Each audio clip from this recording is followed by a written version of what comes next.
Hey guys, welcome to Hive and Harvest. Today we're inside, have a treat for you because we are going to be making kombucha. So kombucha is a fermented beverage that is essentially made from sweet tea and a thing called a SCOBY, which stands for symbiotic culture of bacteria and yeast. And so essentially the SCOBY feeds off the sugar in the sweet tea. The bacteria creates acid, which is kind of the fermented flavor. The yeast typically would create alcohol. It's in very small amounts, so this is definitely a non-alcoholic kombucha. But they both create also air, which is why we have it covered with the coffee filters here so that air can get through. But what I'm going to do today is I'm going to take this batch of kombucha and do a second fermentation. So what I have here is I have glass bottles with a swing top cap. And so I have filled it about 1 inch to 1.5 inches with something sweet, so like a juice. I like using cran grape. That's kind of a flavor I really enjoy for this. Fill each of those with that. And so what will happen is that once we pour the kombucha into the bottle with the juice and we seal it up, the bacteria will continue to eat the sugar in the juice. It will create a little bit more fermentation, add some flavor to it, and then also add some air to it as well to keep the air from fermenting, and you actually get some carbonated kombucha. So that's what we're going to be doing today. So I'm going to start off by taking my little top off my coffee filters. I'm going to be using some tongs, and so when you have a SCOBY, you start with one, and your batch kind of makes one SCOBY on top of the SCOBY you already have in there. So this right now, right here that I'm pulling out, is my new SCOBY. Typically, you know your kombucha is ready. You're looking for your SCOBY to be about, your new SCOBY to be about 1/4 inch thick. You're also looking for color because you start off with sweet tea, and then it gets kind of to this medium honey color. And also you can smell it. It smells very acidic, so very much like a vinegar, but not straight up vinegar. It's almost like a sweetened vinegar. It's the smell you're looking for, and that kind of lets you know that your kombucha is ready. You can definitely ferment it for a less time if you want it a little sweeter, more time if you want it more acidic. I typically go a little bit more towards the acidic. Your kombucha will do the best if it is brewing in a room that's dark, and that is about 75 to 80 degrees. Of course, my house is not quite that hot, so it does take a little bit longer for me to get the kombucha ready. This one's been going for about 3 to 4 weeks.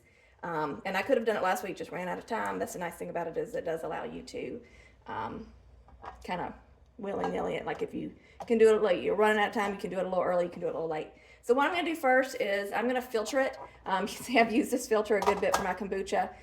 These filters come in a pack.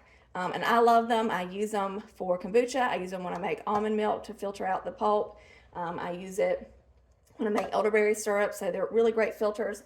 So I'm always making a mess here. So normally I do this in the sink, but I do have a towel down, so hopefully I'm not going to make too much of a mess. But we're just going to pour it in. And what I'm essentially doing is filtering out the yeast, which is kind of a product that builds up in the bottom of the kombucha that you're brewing. You really need just a large glass jar. This one is actually a cookie jar that holds about 1 gallon of kombucha, so you can use that. I've also used like a large pickle jar before. You essentially want just something that's about 1 gallon and has a wide enough mouth for you to be able to get into it and to get the SCOBY in and out. So it looks like we're getting pretty close here. I'm going to pour a little bit more kombucha in here. Let that drain out. So what I am doing, as I mentioned, is I'm draining out the yeast. I prefer to drain out the yeast because, as I mentioned, the yeast, when it feeds on the sugar, creates alcohol. So if you wanted to try making alcoholic kombucha, you could potentially leave the yeast in and see what it gets you. I've never done that, so I can't really speak to the results, but it is definitely something that you can try. So what I'm going to do, while this is continuing to filter out a little bit, I'm going to pour some kombucha in a glass measuring cup. So we need about a 1/2 cup to a cup of starter kombucha for when we make our next batch. All right, so this is about done filtering out. I'm going to put this over here. And now essentially what I'm going to do, I've got my little thing here, and I'm just going to fill up my jars with the kombucha that already have the fruit juice in it. So just filling these up, and essentially I'll just keep going and filling these up. Typically they do get a little bubbly, and I'll let them sit out, calm down a little bit, and fill it up to about 2 inches, because you do want to give a little bit of room from the top. Once I'm done, I'll seal these completely up. You can see they seal really nice. They will sit back in a dark spot for about another week, and then from there I put them in the fridge. The cold temperatures in the fridge will slow the fermentation process, so they keep in the fridge really, really well. I typically drink about a cup of kombucha a day. I love the flavor of it, but also it's really healthy for you. It's a great probiotic. And so, as you know, though, if you are interested in kombucha, it can be really, really expensive. But if you make it yourself, you're really just talking about a gallon of sweet tea and a SCOBY. So I will keep doing these. I'm going to come back to this, but I also wanted to show you how to start off your next batch of kombucha. So I'm going to filter out just the last little bit of my kombucha that I've brewed. All right, I'm going to be right back. I'm going to do a quick rinse.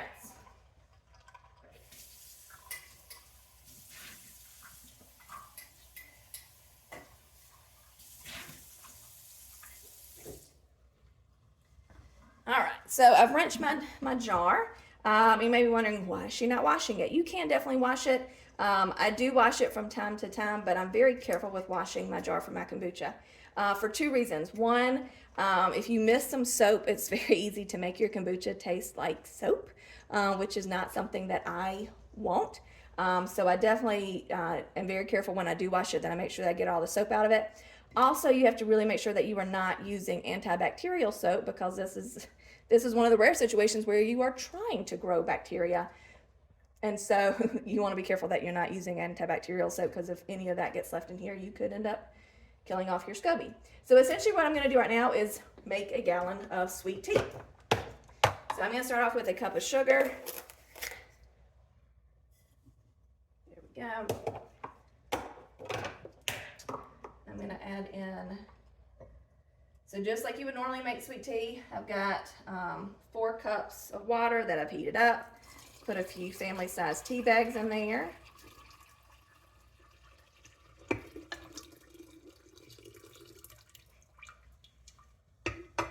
And then I'm just going to keep adding ice water until I get to a good temperature.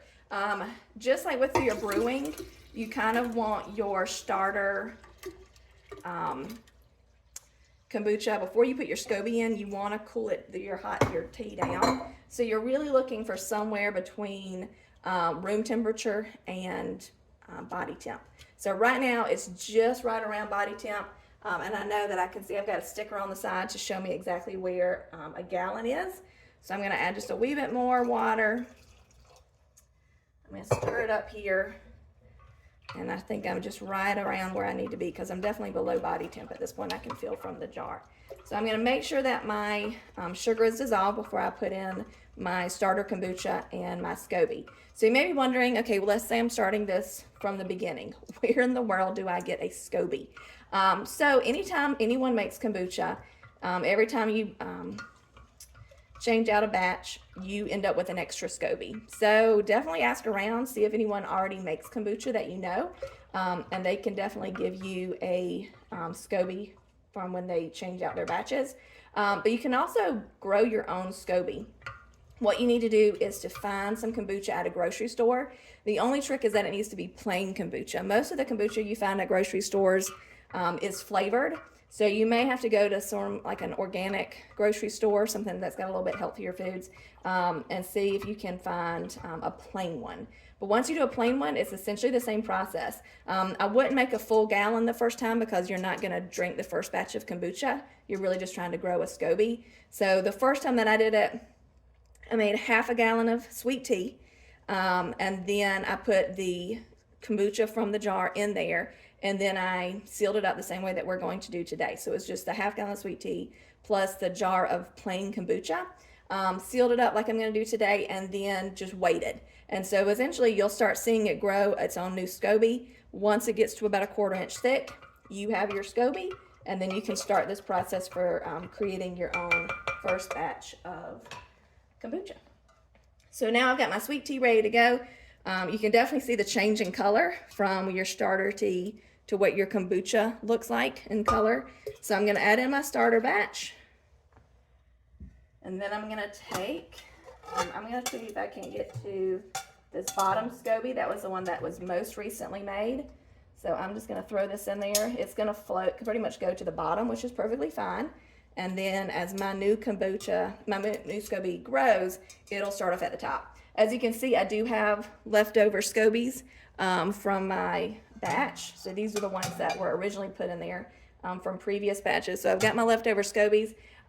Those are great to go in the compost bin. If you have chickens, you can feed them to your chickens. They're a great probiotic for them. But essentially what I'm going to do here is I'm just going to take my coffee filter. I'm going to put it back on top. Close it off with my rubber band. And then this is going to go back in a dark space. Like I said, it'll brew the best at temperatures between 75 and 80 degrees. But I don't really have that warm of a spot. So I put it in my pantry just in the back because we have a window in there so it stays warm, but I do it in the corner so it's out of the light. But it does take a little bit longer. You can brew kombucha at the right temperature in about a week. But this one I think was 3 to 4 weeks. So it takes a little bit longer, but still fine. It gives me time to drink the kombucha. So this is now ready to go into my pantry to brew the next batch. And then I'm going to keep on adding my kombucha from this batch into my jars. Top those off and then put those into the pantry as well. And then a week later, these will go into the fridge so that it'll stop or slow the fermentation process, but they'll be ready to drink. So that is how you do kombucha. Thanks, guys.